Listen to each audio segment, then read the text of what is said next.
Oh. Why would we show our son having a meltdown? That was a common question in our previous video, which showed our oldest son having a tantrum in the mall, one that lasted over the course of 6 hours. Let me say this up front. As a father, I don't enjoy watching my sons suffer. I don't want them to become the focus of hate or embarrassment. What both my wife and I want is for people to be more educated to the signs and symptoms of autism. There is far too much judgment in the world, too many rude comments that are stated in ignorance or hate, and far too much bullying of those who cannot help or defend themselves. Connor is our second son. As he started to grow from infancy, we noticed he was exhibiting some of the same traits of an autistic child. There was the hand flapping, the repetitive movements, spinning in circles again and again, covering ears because of too much sound, whining over the simplest things. And then there was the constant ear-piercing crying.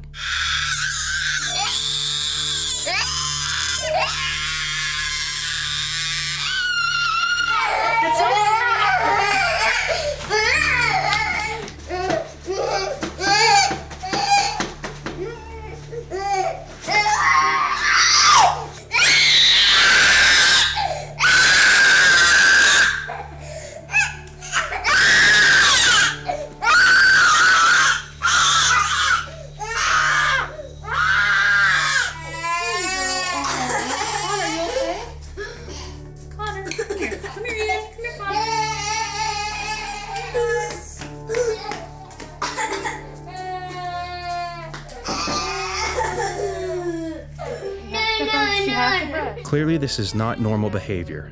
Simple things like brushing teeth became an ordeal. Giving our son a shower seemed next to murder the way he reacted. But even with all this, did it mean he had autism? Something we hear a lot is, every child has tantrums and breaks things.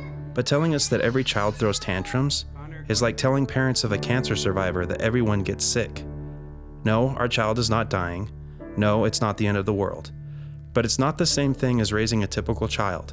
It's far more difficult and complex than meets the eye.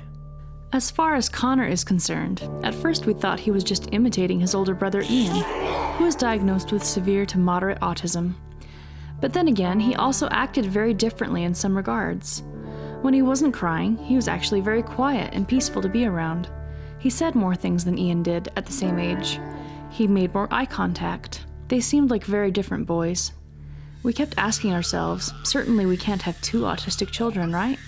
Isn't that too much to ask for any parent?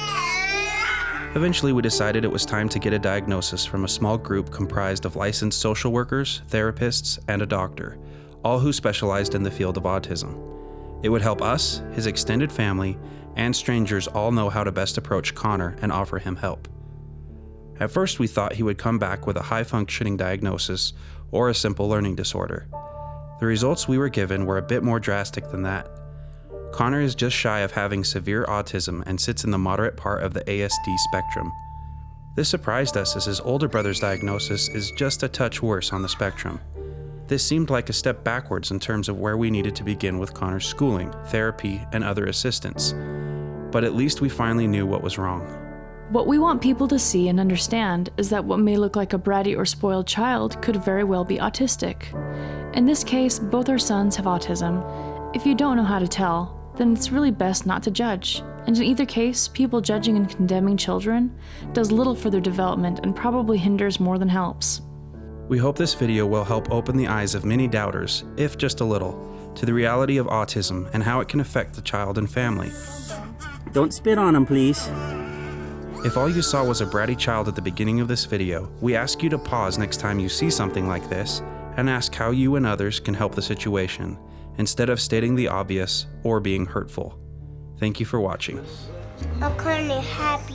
Connor happy now? Happy. Aw, we love you.